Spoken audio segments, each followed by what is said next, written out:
오늘도 살아계신 하나님의 은혜가 여러분들의 삶 가운데 함께 하시기를 주님의 이름으로 간절히 축원합니다. 오늘은 대강절 말씀 기도의 둘째 날입니다. 오늘 우리에게 주시는 하나님의 말씀은 요한복음 5장 1절에서 13절까지 말씀입니다. 제가 말씀을 봉독할 때 여러분들도 함께 말씀을 보시기 바랍니다. 요한복음 5장 1절에서 13절까지 말씀입니다. 그 후에 유대인의 명절이 되어 예수께서 예루살렘에 올라가시니라.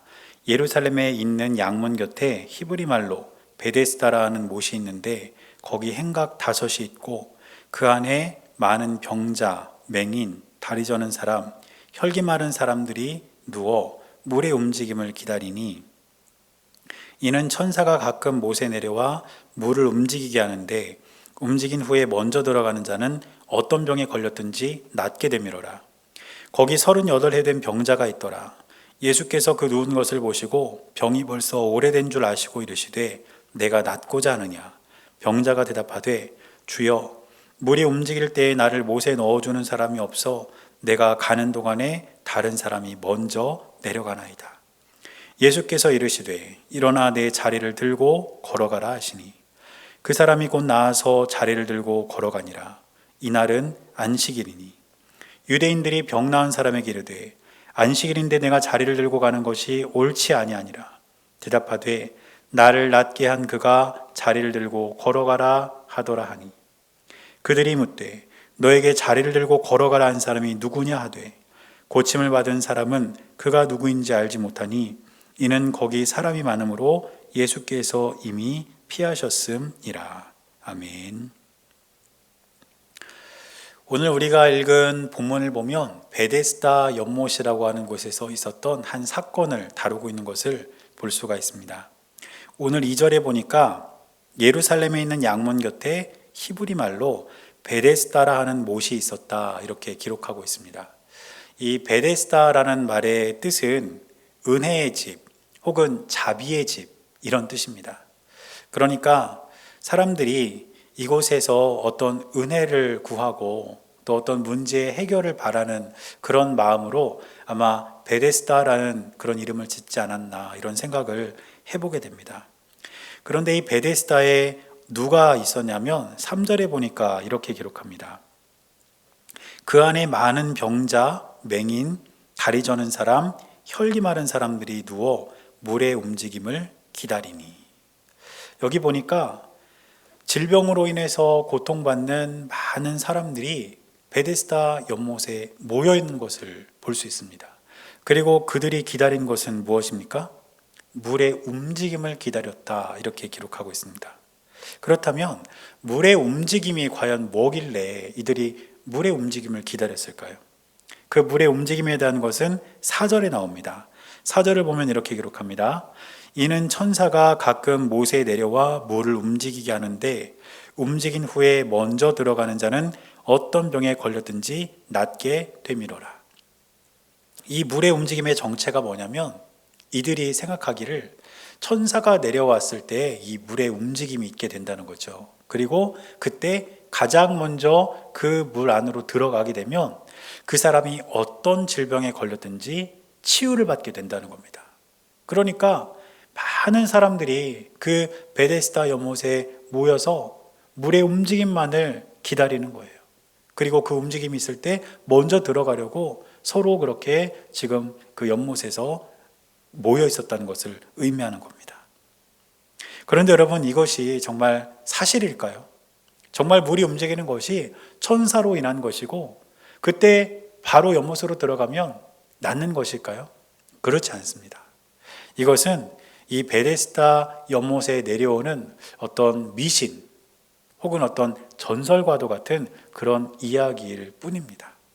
그러면 물의 움직임이 무엇 때문에 이렇게 생기는 것이길래 사람들은 그 물의 움직임을 천사가 일으키는 것으로 그렇게 오해했을까요?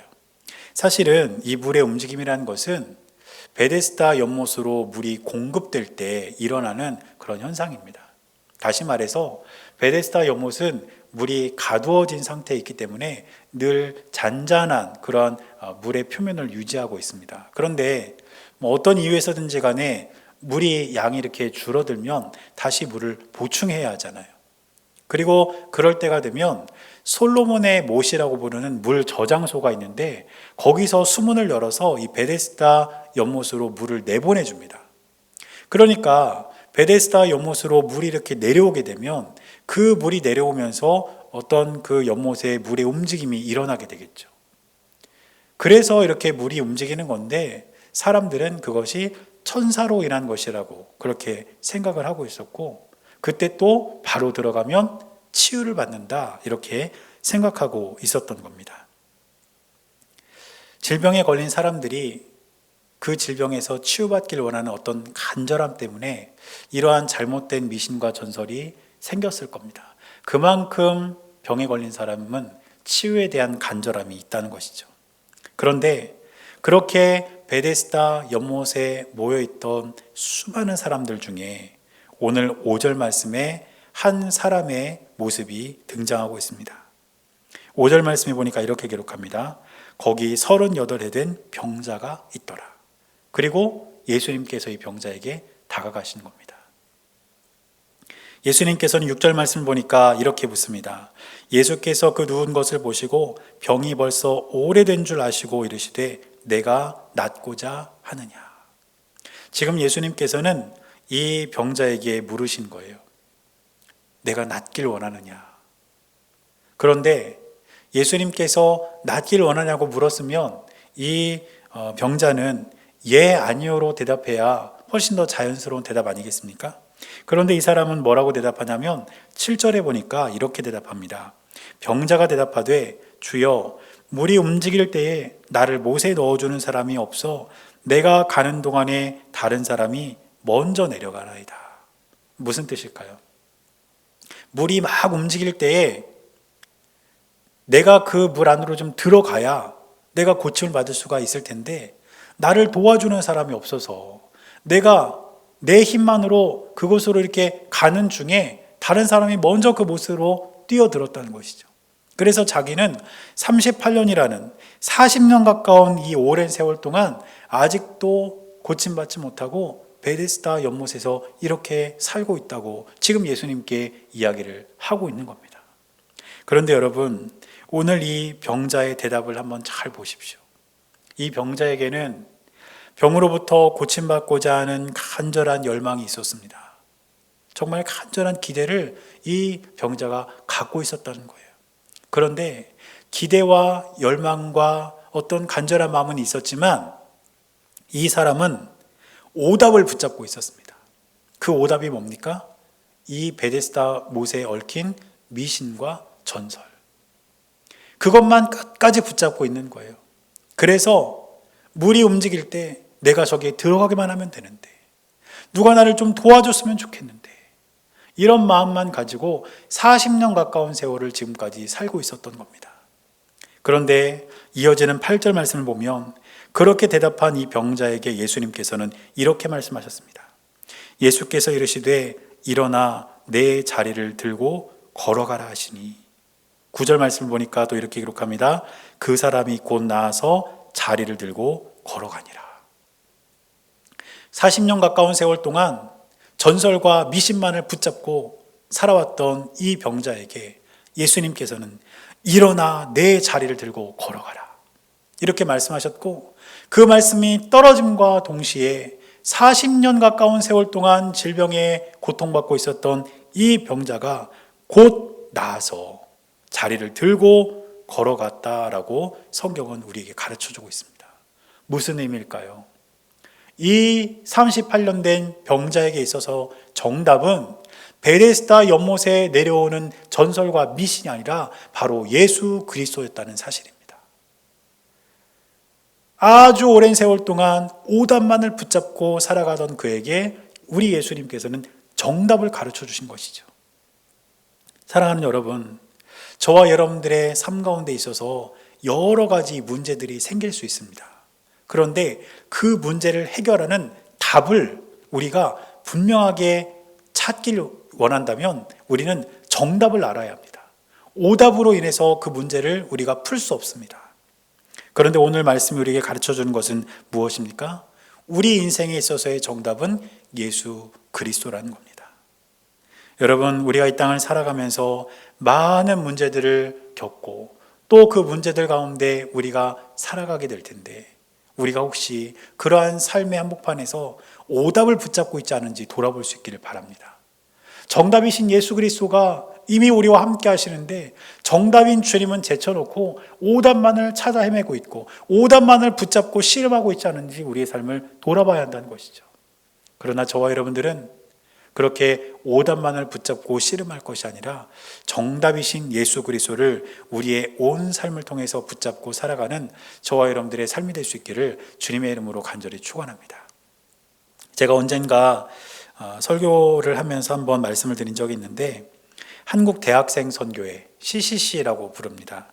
이 CCC에는 백문일답이라는 것이 있습니다. 그게 뭐냐면 문제는 100가지라는 거예요. 그런데 그 100가지 문제에 대한 답은 하나라는 겁니다. 그 한 가지 답이 뭐냐면 예수 그리스도예요. 어떤 질문이 우리에게 쏟아질지라도, 100가지 질문이 우리 인생에 쏟아질지라도 그 문제에 대한 정답은 오직 하나, 예수 그리스도라는 것입니다. 사랑하는 여러분, 이 땅을 우리가 살아가면서 우리가 오답에 목매지 않기를 바랍니다. 오답을 붙잡고 씨름하면서 아까운 시간을 허비하지 않기를 바랍니다. 세상의 기대와 어떤 세상적인 가치에 우리가 목을 메고 그것만을 붙잡고 살아가면서 이것만 하면서 우리가 삶의 문제를 해결하려고 발버둥치지 않게 되기를 바랍니다. 대신 우리는 우리 삶의 정답이신 예수 그리스도, 우리 주님을 한결같이 붙잡고 그 주님만을 우리의 마음 가운데 모시고 우리 주님의 뜻을 따라 하루하루 살아가며 하나님께 영광을 돌리는 우리 모두의 삶이 될 수 있기를 주님의 이름으로 간절히 축원합니다. 그래서 오늘 우리가 함께 기도하기를 원합니다. 첫째로 우리가 함께 기도할 제목은 무엇이냐면, 오늘 하루가 하나님의 은혜를 경험하는 하루가 될 수 있게 해달라고 우리가 함께 기도했으면 좋겠습니다. 다른 것이 아니라 하나님의 넘치는 은혜가 우리의 삶에 가득하게 해달라고 우리가 먼저 기도하고, 두 번째 기도 제목은 우리가 이 세상에서 오답만 붙잡고 오답을 따라서 살아가는 것이 아니고 인생의 정답 대신 우리 예수 그리스도를 우리 마음 가운데 모시고 살아가기를 결단하는 이 시간 될 수 있게 해달라고, 우리가 그렇게 살아가게 해달라고 우리 함께 이 시간 이렇게 두 가지 기도 제목을 가지고 함께 기도하면서 오늘 하루를 열도록 하겠습니다. 기도하겠습니다.